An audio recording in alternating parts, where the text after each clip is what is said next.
Vote গ্রহণে প্রায় ৪০ ঘণ্টা পর জাহাঙ্গীরনগর বিশ্ববিদ্যালয় কেন্দ্রীয় ছাত্র সংসদ জাকসু নির্বাচনের ভোট গণনা শেষ হয়েছে।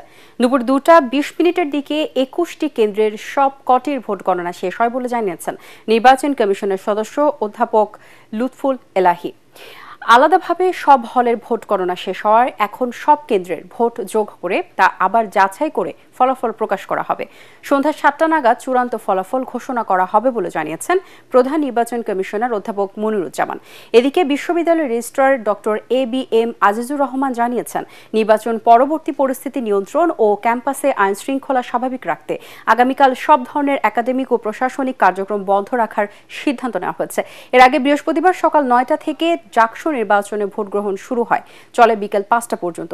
ওই দিন ভোট গণনা শুরু হয় রাত 10:15টায়।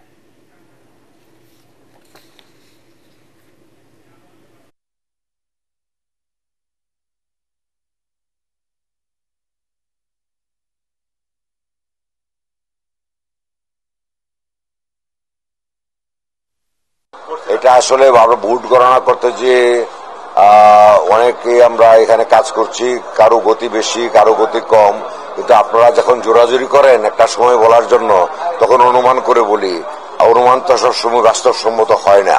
সেজন্যই এইরকম টাইমের ব্যাপারে একটু এদিক সেদিক হচ্ছে। আশা করা যায় 2-2.5টার মধ্যে গণনার কাজ শেষ হয়ে যাবে। তারপরে রেজাল্ট ঘোষণা করতে হলে আমাদের কিছু প্রস্তুতিমূলক কাজ আছে, সেখানে আমাদের কিছু সময় খরচ হবে। এই সেই মিলিয়ে আশা করি 7টার মধ্যে ঘোষণা করতে পারবো। জাতীয় নির্বাচন বানচাল হলে অভ্যুত্থানের পক্ষের শক্তিগুলোর মধ্যে সংঘাতের শঙ্কা দেশকে গৃহযুদ্ধের দিকে ঠেলে দিতে পারে।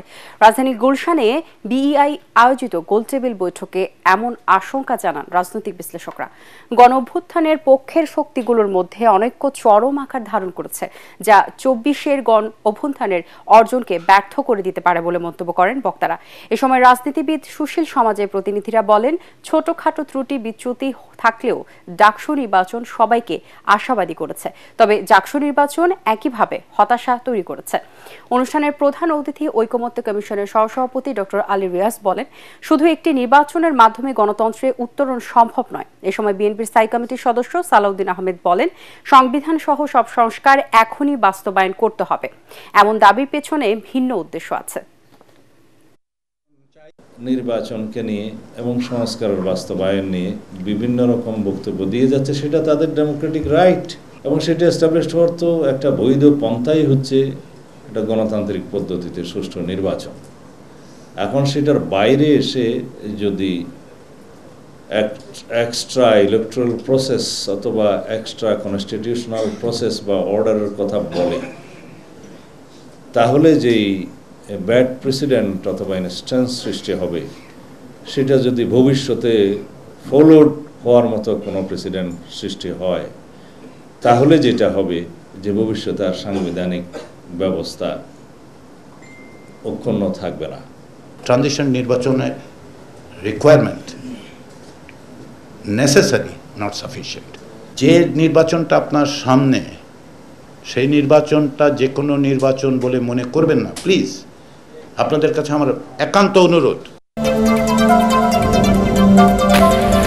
অন্তর্বর্তীকালীন সরকার দেশের অর্থনৈতিক বিপর্যয় মোকাবেলা করেছে বলে দাবি করেছেন প্রধান উপদেষ্টার বিশেষ সহকারী আনিসুজ্জামান চৌধুরী।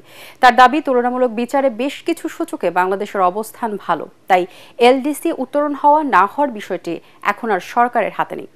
ইআরএফ কার্যালয়ে আয়োজিত সেমিনারে তিনি এসব কথা বলেন। অনুষ্ঠানে বিকেএমইএ সভাপতি মোহাম্মদ হাতেম বলেন, বর্তমান সরকার দায়িত্ব নেওয়ার পর অনেকটা উন্নতি হলেও অর্থনীতি এখনো লাইফ সাপোর্টে আছে। ব্যবসায়ীদের অন্ধকারে রেখে সরকার এলডিসি গ্র্যাজুয়েশনে যাচ্ছে বলেও মন্তব্য করেন তিনি। গবেষণা প্রতিষ্ঠান পলিসি এক্সচেঞ্জ বাংলাদেশের চেয়ারম্যান মাসরুর রিয়াজ বলেন, আগের সরকারে রেখে যাওয়া দেশের খারাপ অর্থনীতি এখন হাসপাতাল থেকে বের হতে পারেনি।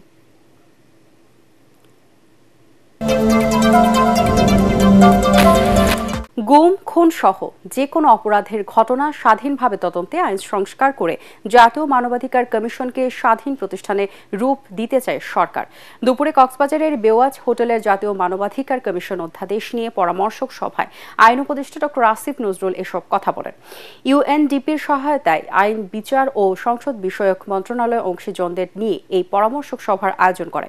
সভায় শিল্প ও গণপূর্ত উপদেষ্টা আদিলুর রহমান খান, আইন ও বিচার মন্ত্রণালয়ের বিশেষ পরামর্শক ব্যারিস্টার তানিম হোসেন শাওন, ইউএনডিপির আবাসিক প্রতিনিধি স্টিফেন লিলার, বাংলাদেশ সুইজারল্যান্ডের রাষ্ট্রদূত রেটু সিগফ্রিড রেঙ্গোলি ও গুম কমিশনের প্রধান বিচারপতি মইনুল ইসলাম চৌধুরী বক্তব্য রাখেন।